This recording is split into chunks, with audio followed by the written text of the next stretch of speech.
The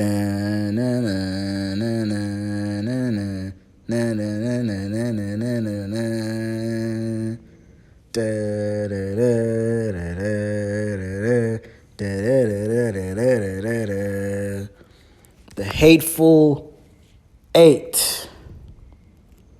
The Hateful Eight. The Hateful Eight. The eighth film by Quentin Tarantino. No pun intended. Ha ha ha ha ha ha ha. But no, seriously. The Hateful Eight is the movie we're going to be reviewing today. Let's talk about it. So, The Hateful Eight, a movie by none other than the man himself, Big Q, Quentin Tarantino, starring Kurt Russell, Tim Roth, Walton Goggins, Jennifer Jason Leigh, Michael Madsen, Bruce Dern, and that boy Channing Tatum. And of course, we could never forget the man himself, Samuel L. Jackson, Mr. Samuel L. Jackson. What did I like about this movie? It's a Tarantino movie, bro. And with the Tarantino movie, you are sure to have three things: action, wildly unorthodox directing, and a sick story. When I say sick, I don't mean sick as in like, oh, it was sick, dude. No, like sick, like it was disgusting. You know what I mean? Like it's just a wild, off-putting plot that you just don't get today from modern day movies. What I liked about this movie, bro, was that like the first thing I liked, and this is gonna sound really messed up, but like a lot of these modern day old Western movies, these cowboy movies, have been made for sort of left-wing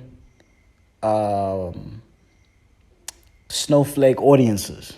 You know what I mean? So they're very commercialized and they're very much for people. They don't, how do I put this? They don't pay homage to the time and they don't do the time justice. You know, they sugarcoat it.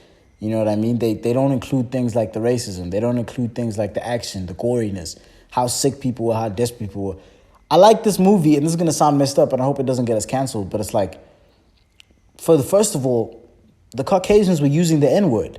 You know what I mean? You don't see that in commercialized movies. People are, this and this. Bro, it's a movie. It's supposed to be about another time period. Those people using that word aren't people. They're characters.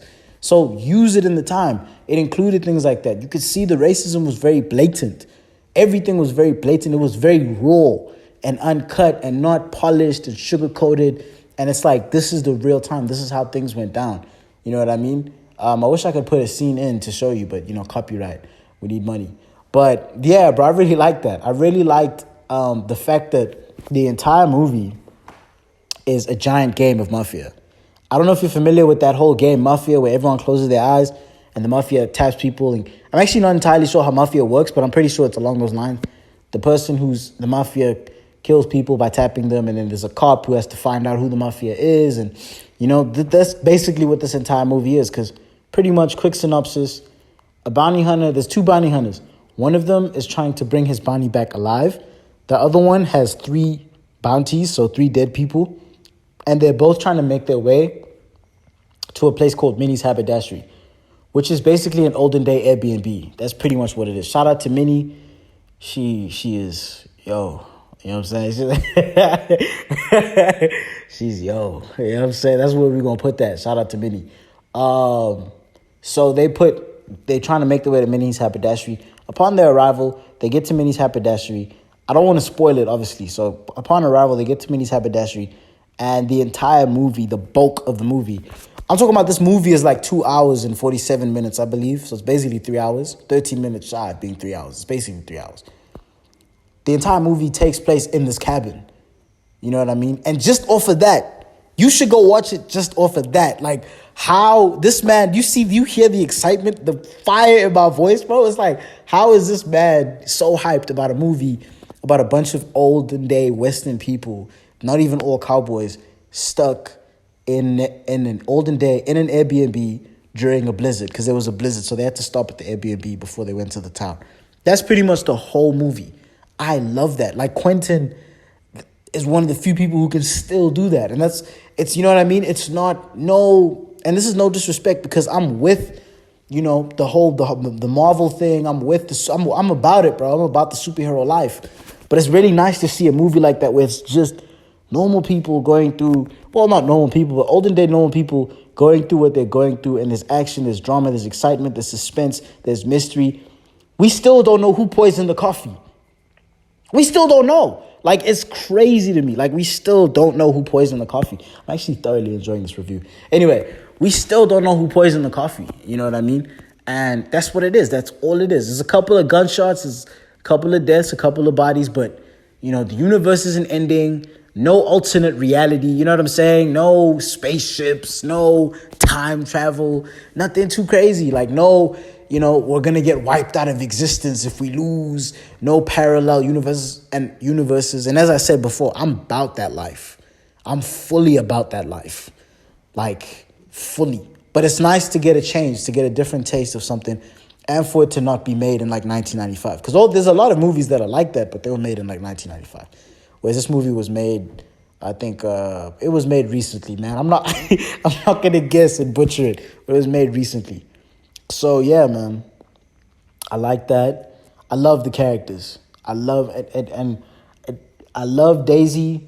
I love the bounty hunter that had Daisy. Samuel L. Jackson played his character so beautifully. So beautifully. Oh my gosh. But you know Sam, you know what I mean? I just love how he played his character.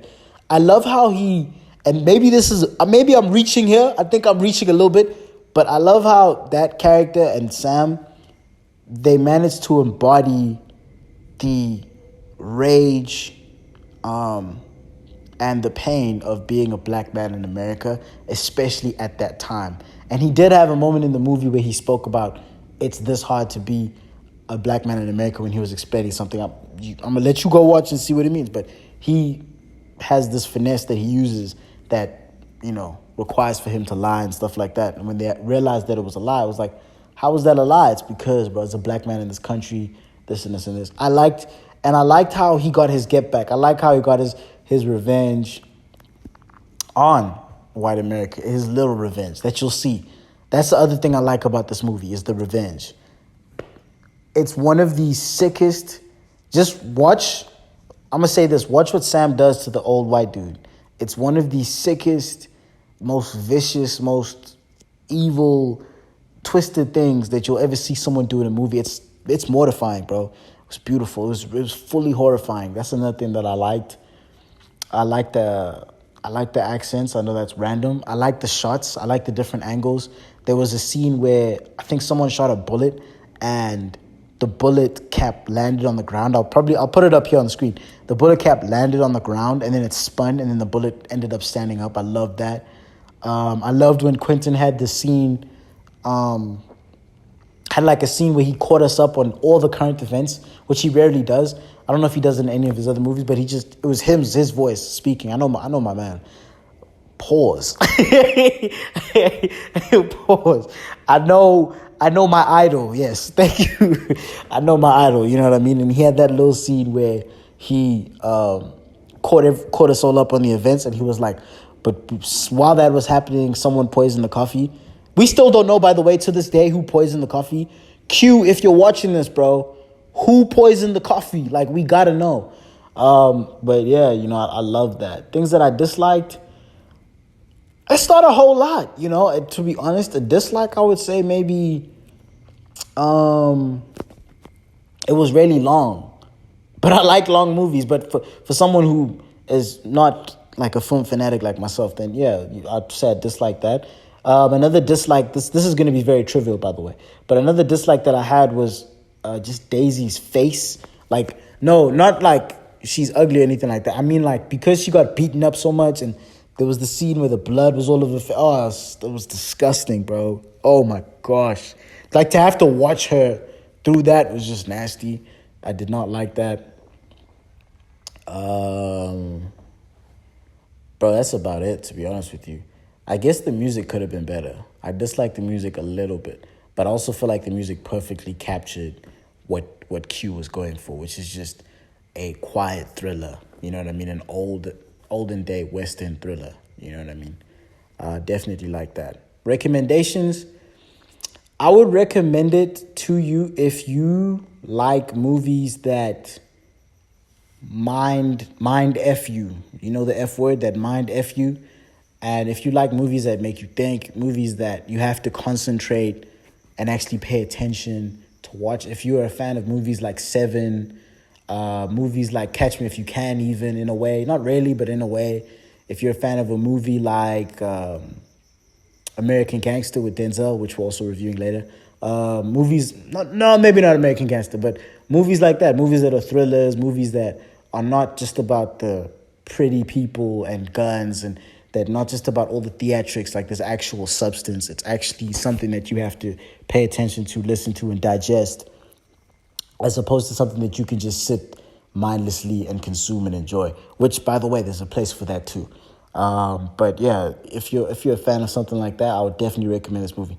If you're looking for a movie to watch right now, if it's like Friday night wherever you're at, or Saturday, or I don't know, it's an off day or something, and you've got a little bit of time and you're on this channel trying to figure out what movie to watch, and you just want to watch something that just makes you feel good, I would not recommend this at all. Not at all. But if you want to watch something that's going to make you concentrate, keep you off your seat, in terms of like mentally thinking, then I would highly recommend this movie, man. I enjoyed this, but I'm also a positive person. I enjoy most things when it comes to film. You know what I mean? So yeah, but yeah, man, that was The Hateful Eight by Quentin Tarantino.